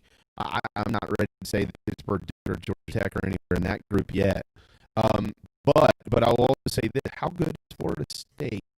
Florida State, who was 6-7 last year, 4-4 in the Mike Norvell. They obviously have some issues right now, which we haven't gotten to yet, but we will in a minute. And they upset Clemson. And right now, no. The answer is absolutely not. But if it all goes wrong for some reason that night for the Bears, can they lose? Who lose that game? Florida State is, at this second, a very interesting situation. So how good are they? I don't know. I have no idea. Let me ask you a different question about Florida State. Ask this a little bit differently. Does Florida State have enough talent to beat a team like Clemson? Yes. I agree with that. Yes. I agree with that. They haven't not recruited well. They just have been good. And they got to figure out why that is. Yeah. And I'm not in any way saying Florida State should be them or is on a level playing field. No, I don't think they will. But do they have the talent? Yeah. I don't know the depth at that time. I would even almost go as far as to say, like, does North Carolina have talent overall to beat Clemson? No. But can they? Yes. They almost did last year. Exactly. Does Florida State have the talent to beat them? Yes. Will they? No. Like I said, those opposites might be going, that makes no sense. I agree, but that's the sport of football. Like, those are the type of teams who can bite you where you're going, how the hell did we lose to them? Well, because they might not be that good of a team, you have good players. You know what I mean? And those things can be true at the same time. Very true. Right. This is true. We need a break. We've got 18 minutes left of the program. We're going to take a break. I'm going to give it a real story first, and we get back. And then we'll touch on this Florida State situation and Drew Brees as well. Again, Darren and I, there's been a lot of national conversation. We try to be as local as we can on the show. Drew Brees is everywhere right now, so you're getting a million opinions on that. So we'll touch on it. And you can't forget your National Day. Oh, no, that's coming. Because you teased it yesterday. Strong. It's when we come back. Okay. There's no doubt you're going to love it. Thanks, Pat. We'll be right back. Tastiest, juiciest, and now award-winning cheesesteaks in the low country. These cheesesteaks delivers and not just in quality. Download DoorDash, Uber Eats, or your delivery app of choice and have it dropped off at your doorstep. Original chicken, buffalo chicken, even pizza cheesesteaks.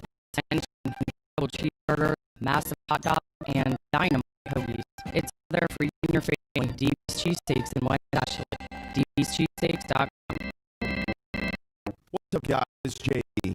Obviously, things have been kind of crazy with coronavirus taking over our lives. We're stuck inside with family, finding ways to be creative and probably tapping the liquor cabinet a little bit. If you don't have Patrick Davis's Whiskey Jam in yours, on your Mexican glove, head to bottles or first liquor stores here in Charleston. The Blackberry is my personal favorite of the rock, but the original Whiskey Jam is Patrick's. So either way, you're winning with Whiskey Jam. WhiskeyJam.com, Patrick Davis.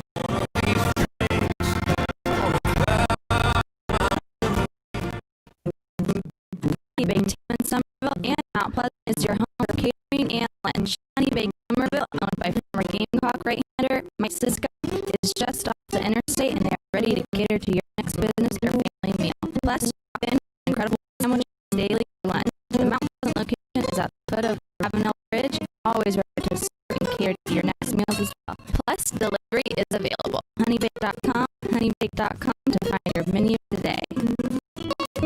As businesses start opening around South Carolina, we have Brad Nelson back in here to tell us about Dog and Duck Family Pub, 3 locations, and some new hours going on. What's up? That's right. We now offer indoor dining and patio seating outside. The new hours are Sunday through Thursday, 11 a.m. to 9 p.m., and then Friday and Saturday, 11 a.m. to 10 p.m. now. Slowly back into the normal routine or so, what we think, and we hope everybody comes out and supports local businesses like Dog and. And you still have family special meals as well? That's right. Always a family meal, and you can always curbside pick up or carry out. If you're not ready to binge outside, we're here for you. How was that? JB and Goldwater Show. Live, loud, and online.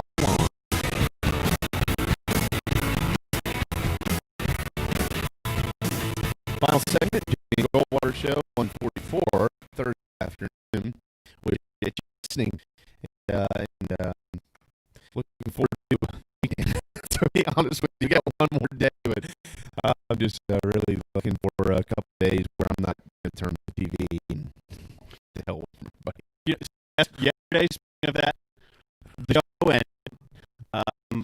Ron, my wife, and daughter, actually, it was a cool little thing. I mean, they become friendly with her now former first grade teacher. This graduate first grade. So the teacher, Miss Jones, has her granddaughter over at the house. They have a pool out there somewhere in Goose Creek. They spent the whole day out there. It was great. So I had the house to myself. Mm-hmm.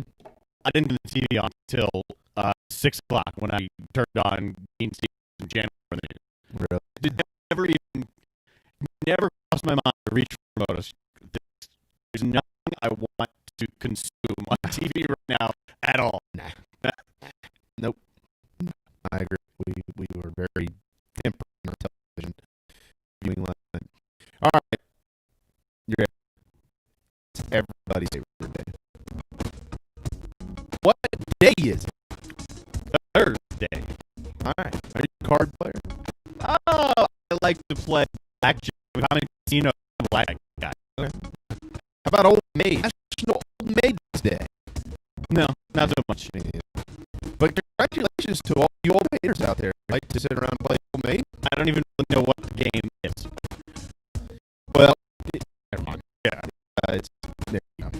It's also National Clean Beauty Day. Clean beauty. If you're feeling good about yourself and you feel beautiful, you're probably already clean. No. Okay. We're starting off slow here. Okay. Well, we're about to heat up.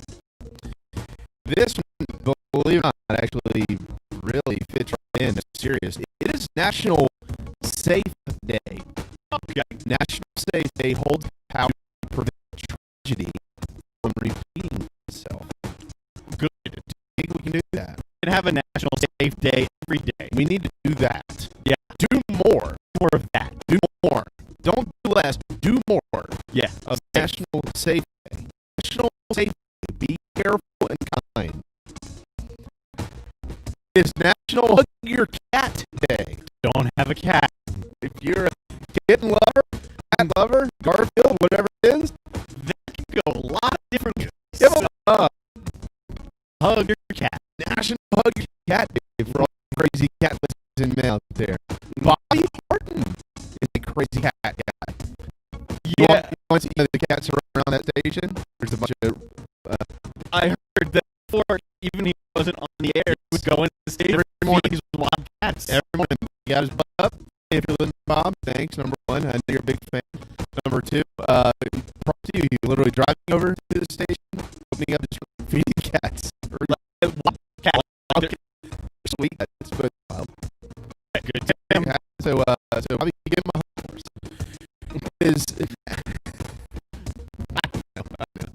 All right, now to the good stuff.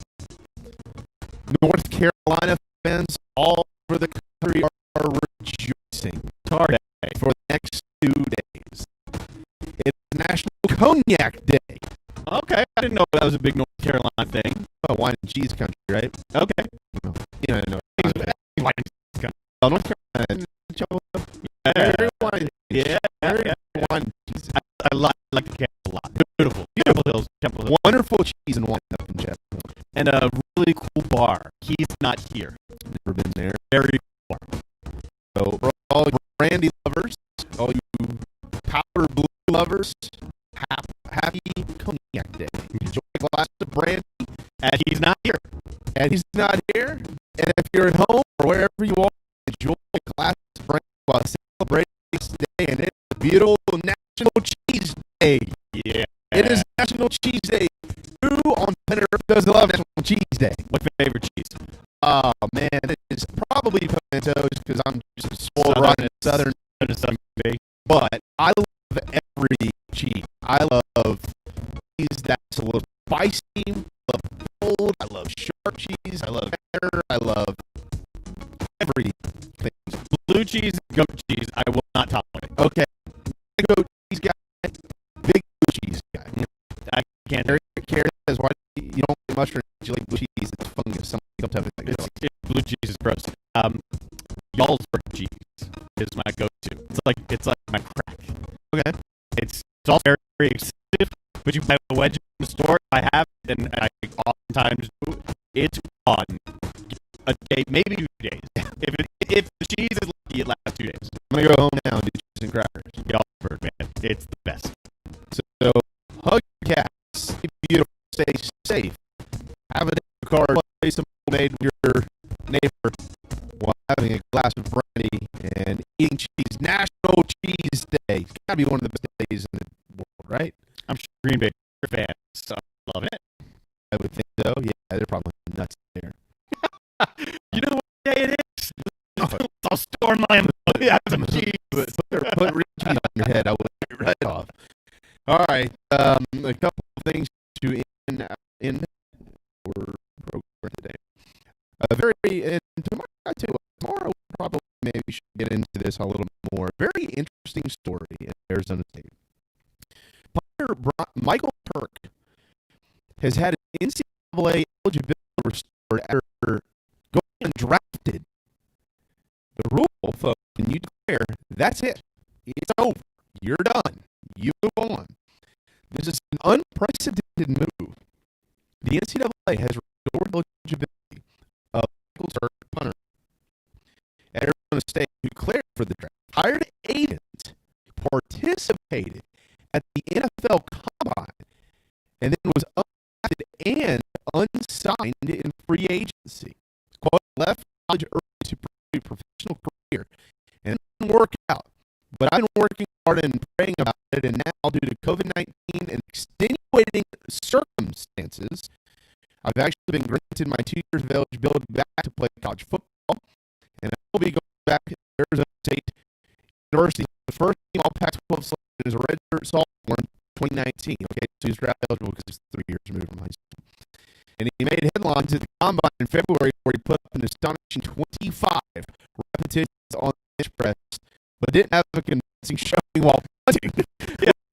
You get a strong It's not enough. This guy, man, he really can pump some iron, but he only boots at about 17 yards. I don't think he's really accurate, but he can't. So, he was hoping, okay, let me bounce back at pro day and workout days, which would be individual with NFL teams. But the pandemic prevented the opportunity. So he applied for restoration of eligibility at the NCAA, and they granted it. So it does pose a question. Should undrafted players be allowed to return to their schools? Yes, absolutely. I think we should. So I think the NCAA got something right here. But it does also then set a precedent directly opposing a rule. Yeah. So what's next? Look, he had a chance to go to the Combine, and he had every scout and GM in the country looking at it, just couldn't punt, and that wasn't enough.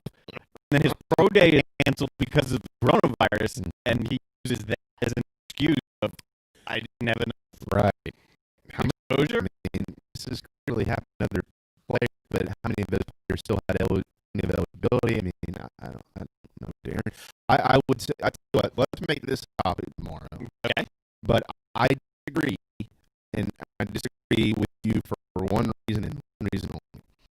Let's say you have 20 draft eligible juniors / redshirt sophomores, whatever they are. Just football here? Football. Yep. And they all say, I can go to the draft and come to school. Okay, I'm going to the draft. Dude, you haven't played 2 years. You're not going to get drafted. I hope you understand that. After the draft, it doesn't come back. How do teams, like, what if a team literally had 20 players do that? Like, you can't, in my opinion, construct the future of your football program with so many uncertainties. You know what I mean? Like, you're going to have everybody declare. Like, why not declare? Like, I don't know, somebody might take it. I don't know, why not? We'll do it. But you played. Yeah, that guy's been really good. I'm going to go ahead and declare. And then your football team, because you can only sign 25 guys. And you're going, well, now we need 4 guys. Because these 15 guys should not be going Pro Bowl.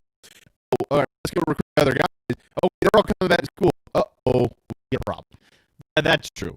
So, but in theory, what you're saying is correct. Like, why not? Yeah, I mean, maybe there's another avenue, kind of like basketball. You can explore it, put your name in the draft, get feedback, and then pull.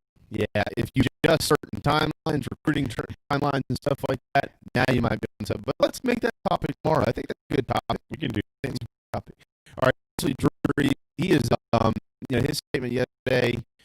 I don't think his statement was wrong. I understand why Drew said what he said. Certainly, and everybody's got a different opinion on it. If anybody has watched Drew Brees over the last 7 years, like he's been in the NFL, Drew Brees is stand up a human being as there is. I mean, there's nothing in this guy's DNA that makes him a bad person.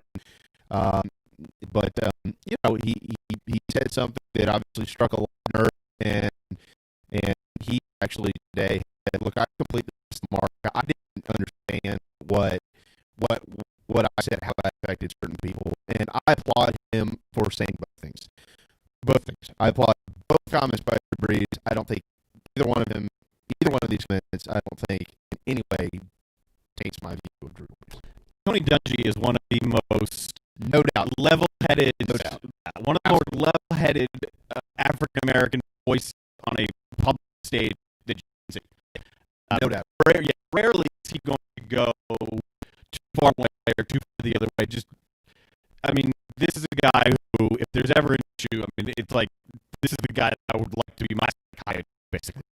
I agree. And hearing him talk about it, I think it probably affected how I view it, because Dungy himself said, you know what, it's fine for Drew Brees to think that, and it's okay to have a conversation of why that's incorrect.